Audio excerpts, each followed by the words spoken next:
We're going to begin with this. A former Democratic candidate for lieutenant governor in Nevada has suddenly made Joe Biden's all but certain presidential campaign uncertain.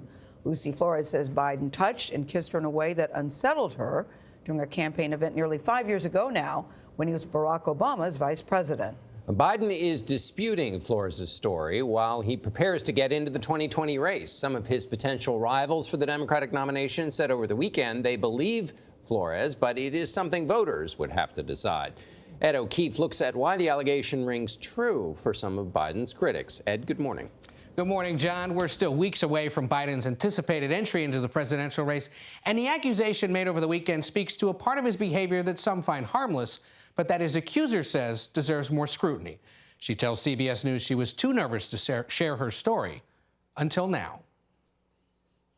All of a sudden, I feel hands on my shoulders, and Vice President Joe Biden is behind me. Lucy Flores alleges that Joe Biden approached her suddenly from behind at a 2014 campaign event when she was running for Nevada lieutenant governor. He smelled my hair, and then he leaned in further and planted this slow kiss on the top of my head. Flores originally made the allegation in an essay published Friday by thecut.com, writing, "I had never experienced anything so blatantly inappropriate and unnerving before."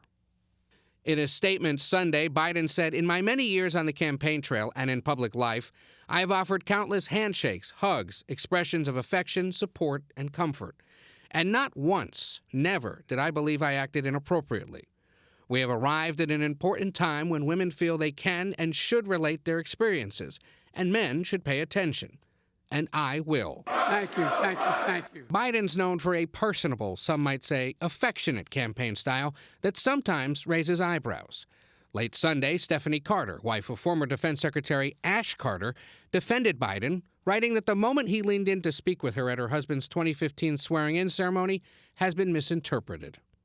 "The Joe Biden in my picture is a close friend, helping someone get through a big day, for which I will always be grateful," Carter said. Flores is a former supporter of Bernie Sanders' 2016 presidential campaign, and she attended a rally for candidate Beto O'Rourke over the weekend.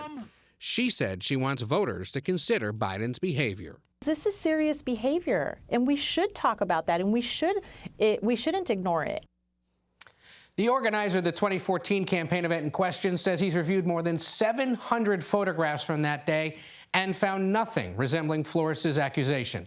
She told CBS News she felt violated and that she doesn't believe Biden should run. Some of his potential 2020 opponents say they're aware of the accusation, but wouldn't say whether this disqualifies him from the race. Norah? All right, interesting to get all sides and all points of view on that. Ed, thank you so much.